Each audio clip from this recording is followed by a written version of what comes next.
E nesse processo, André, é necessário algum cuidado especial com as sementes?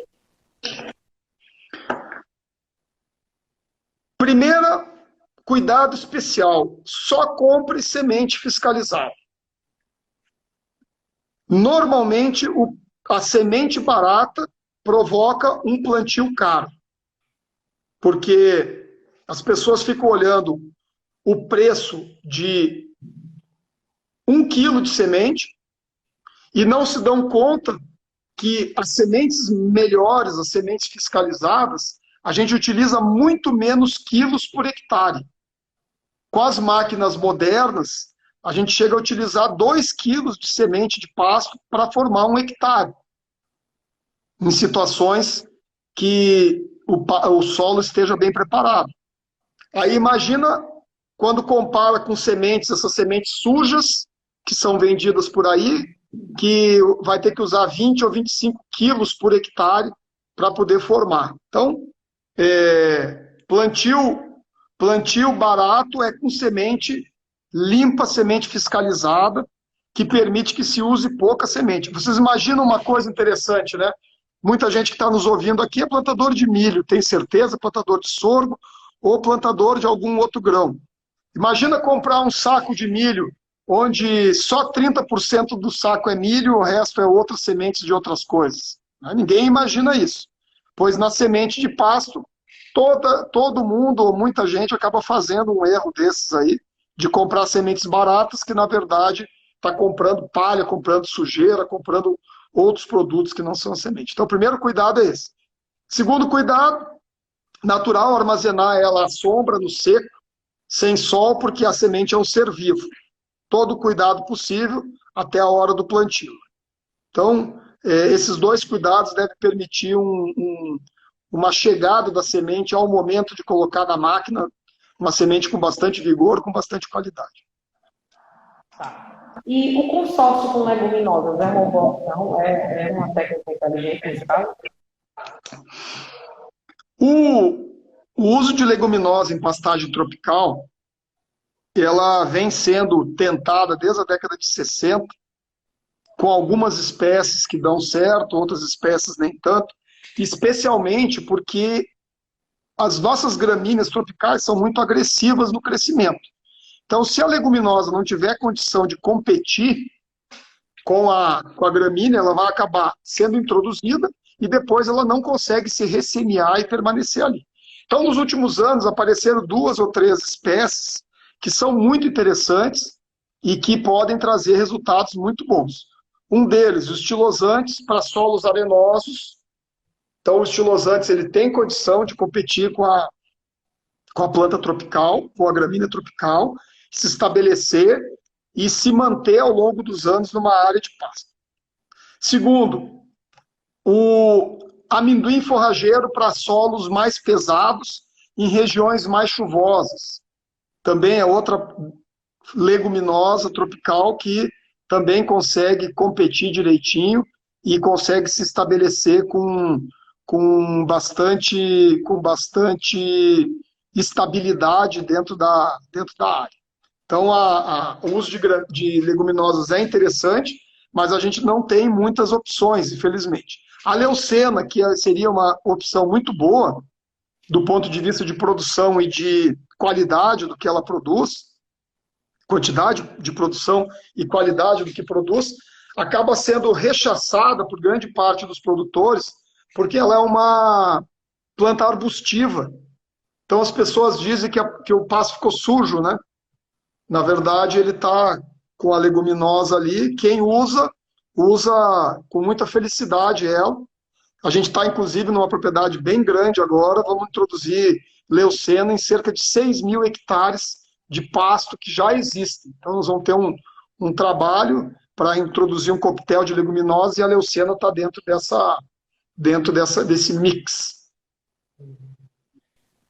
Qual é a importância, André, do preparo do solo na hora da formação do pasto?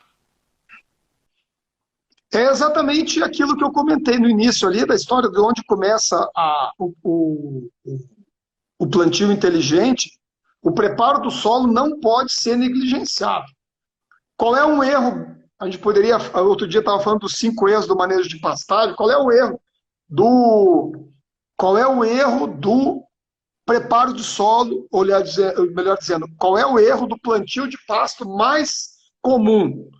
Preparar o solo com equipamento inadequado, na época errada, e não deixar a matéria orgânica que tem na área, ela apodrecer antes de colocar a semente do solo. Então, quem está preparando o solo agora em maio, na verdade, já está preparando meio tarde, né? A gente deveria ter se preocupado com o preparo do solo lá no mês de março, para poder dar tempo de apodrecer essa matéria orgânica e a gente chegar agora no mês de abril e maio, plantando já com o solo preparado.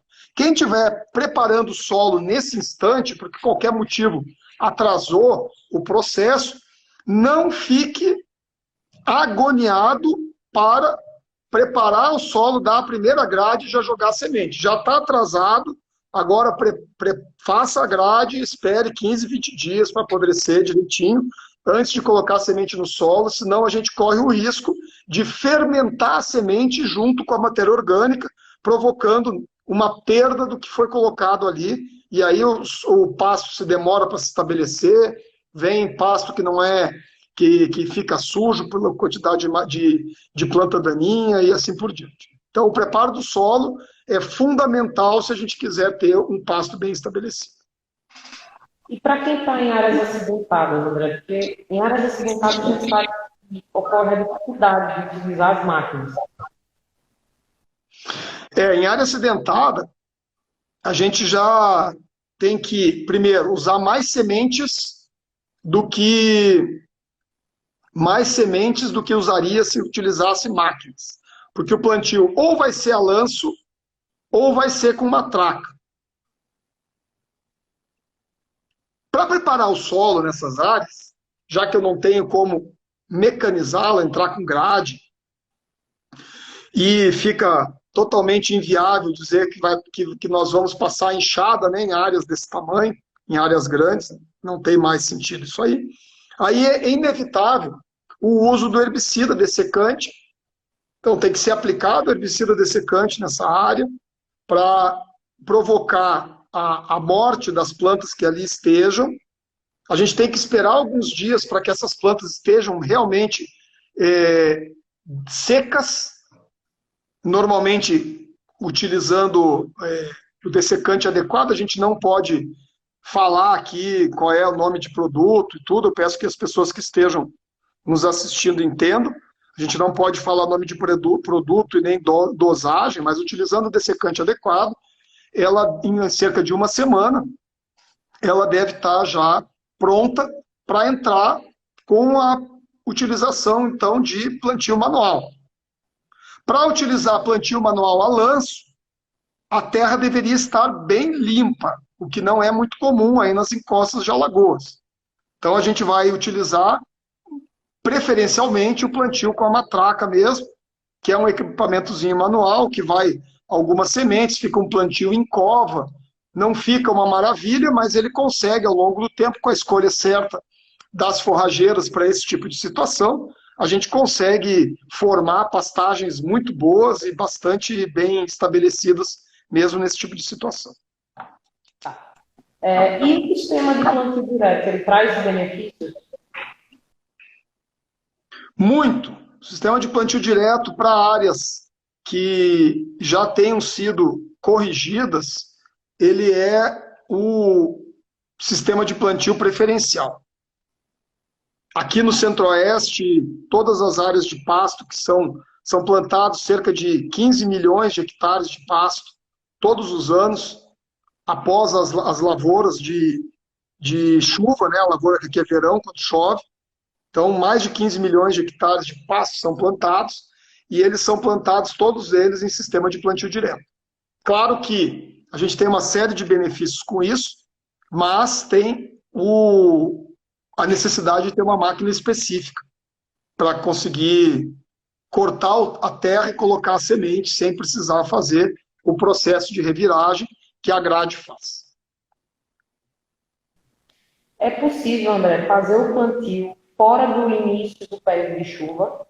E se sim, quais seriam os cuidados adequados, as técnicas adequadas para fazer com que não pare?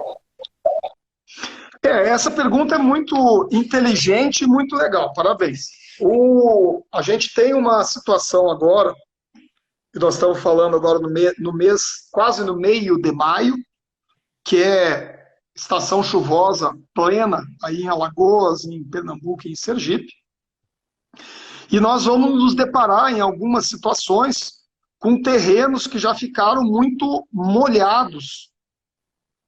E, portanto, se eu colocar grade nesses terrenos, eu não vou conseguir destruir a vegetação anterior, preparando o solo de maneira adequada para que o meu pasto consiga se estabelecer. Certo? Então, aí vem aquela história. Eu vou fazer a força de qualquer jeito, tem que se analisar, porque muitas vezes vale a pena. Se a gente fizer a força de qualquer jeito, melhor dizendo, não vai conseguir preparar a terra direito. Se tiver uma área infestada de gengibre, possivelmente não vai conseguir eliminar o gengibre com a grade, quer dizer que ele vai se restabelecer. Talvez não consiga clima adequado para acontecer a fermentação da matéria orgânica, então nós vamos, quando colocar a semente, vai estar com um ambiente não muito bom para o pasto se estabelecer.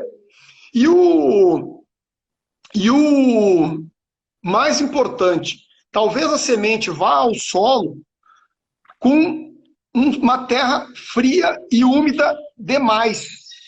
E isso acaba provocando um retardamento da germinação daquela semente, o que dá condição para que plantas daninhas apareçam e acabem matando ou prejudicando nossa implantação. Então, talvez em situações dessas aí, isso que eu vou falar só vale para quem está na zona da mata, em locais que chove bastante mesmo, a gente retardar o plantio para uma preparação de solo no mês de julho, para aproveitar a umidade que o solo tem em julho, o restinho das chuvas de agosto e de setembro, para estabelecer um pasto, seja uma atitude muito mais inteligente do que fazer um plantio à força de qualquer jeito agora.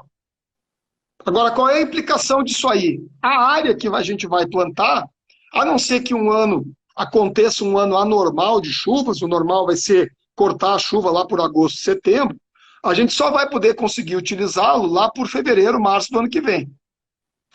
Certo? Mas estará com um pasto já implantado e que vai ter ganho nesse caso aí, pelo menos uns 6 a 8 meses, porque logo no início do próximo inverno ele já vai estar prontinho para ser utilizado.